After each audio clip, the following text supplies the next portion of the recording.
നമസ്കാരമുണ്ടേ. കടൽ കണ്ട് ആസ്വദിക്കാന്ന് വെച്ചപ്പോൾ ആസ്വദിച്ചത് മൊത്തം കുണ്ടും കുഴിയായിരുന്നു. അങ്ങനെ ആ യാത്ര എത്തിച്ചേർന്നത് വർക്കലയിലാണ്. അവിടുത്തെ കഫേയിൽ നിന്ന് ഒരു അഫ്ഗാനി റോഡും സിനിമയിലെ നായകനെ പോലെ രണ്ട് പോസ് ഇട്ടു. നട്ടപ്പൊരു വെയിലെത്താന്ന് ആലോചിക്കണം. ശേഷം റൂമിലെത്തി വെയിലി കൊള്ളാതെ തന്നെ കടലിന്റെ അടിപൊളി വ്യൂ ഊഞ്ഞാലൊക്കെ ആടി ആസ്വദിച്ചു. നിഖിൽ സ്റ്റേക്കേഷനിലായിരുന്നു സ്റ്റേ.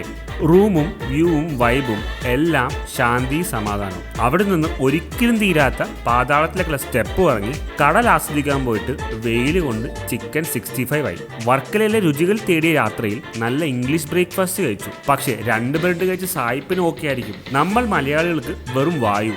അതുകൊണ്ട് നല്ല ക്രീമും സിറപ്പും കാലറീസുമുള്ള ഒരു ഫ്രണ്ട്സ് ടോസ്റ്റും അടിച്ചു, ജ്യൂസും കുടിച്ചു. അത് കഴിഞ്ഞ് ലഞ്ച്. ഇതല്ല കേട്ടോ, ഇവനാണ് താരം. 3.5 കിലോ ഉള്ള ചെമ്പല്ലിയും തട്ടി സ്ട്രോബെറി കമ്പൂച്ചയും കുടിച്ചു. അങ്ങനെ ആദ്യ ദിവസം വിട പറഞ്ഞ് 2ാം ദിവസം നമ്മൾ അഡ്വഞ്ചറുകൾ തുടങ്ങി. മാംഗ്രോവ് ഫോറസ്റ്റിലൂടെ 3.5 കിലോമീറ്റർ തുഴഞ്ഞു മതിയായി. എന്നിട്ട് വെള്ളത്തിൽ ചാടി സൺസെറ്റും കണ്ടു. നല്ല വിശപ്പായതുകൊണ്ട് സൂര്യൻ അങ്ങ് തട്ടി. അടുത്ത ദിവസം രാവിലെ ആയിരുന്നു മെയിൻ കലാപരിപാടികൾ. കടലമ്മയ്ക്കൊപ്പം സർഫിംഗ്. 10 മിനിറ്റ് കൊണ്ട് പഠിക്കുമെന്ന് വിചാരിച്ചെങ്കിലും 10 ലിറ്ററോളം ഉപ്പോളം കുടിച്ചു ഞാൻ. എന്നാലും പഠിച്ചു കേട്ടോ.